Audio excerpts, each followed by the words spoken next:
Welcome back to Math Easy, everyone. In today's lesson, we will do this question from the SAT sample paper. This is a question based on indirect measurement, and we will use the concept of similar triangles to solve this question. Let's quickly see what does it mean by similar triangles. So, similarity versus congruency. You know that in congruency, a lot of you have already been introduced with congruency. The two shapes are exactly alike. So, if you take the corresponding angles and the corresponding sides, the measure of them will exactly be the same. So if I take, let's say I take angle B, then the measure of angle B will be the same as the corresponding angle, which would be angle Q, and the side lengths also. Let's take DC. The corresponding side to DC is SR. So in any shape, in the case of a triangle as well, we will use the same concept. So the triangle could be any type of triangle. It could be right angle triangle, acute triangle. But if the corresponding side lengths and the corresponding angles are the same, the triangles are known to be congruent. So the shapes can overlap each other, and I have mentioned a definition here. But for similarity, the shape doesn't have to be exactly the same. The lengths do not have to be exactly the same. The angles do not have to be exactly the same, but they are always in proportion. So you can see here I have mentioned the definition. If all the three sides of a triangle are in proportion to the three sides of another triangle, then the two triangles are similar. So let's take an example. Let's quickly take an example.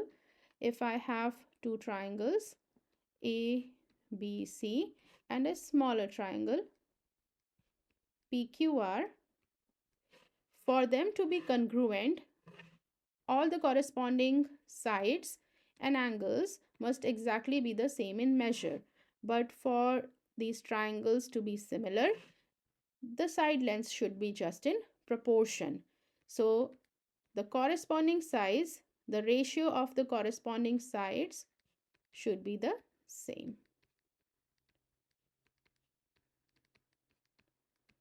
Now, in the case of congruent triangles, you can, since the lengths are exactly the same, the ratios will be exactly the same as well. And that's why we say that all the congruent triangles are similar, but all the similar triangles may not be congruent. It really depends. So let's solve this question using the similarity concept. I have two triangles here, and it's been given that the triangles are similar. So we have to find the height of this building.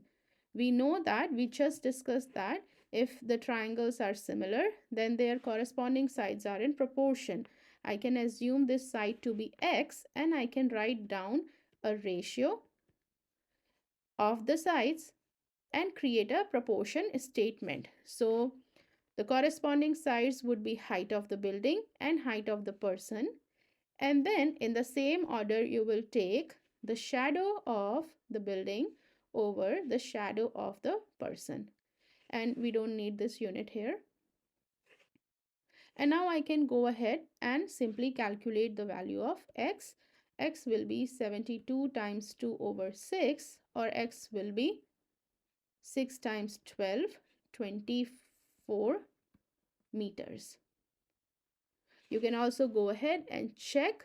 So when you take the ratios of two corresponding sides, 24 over 2, it gives you 12 meters.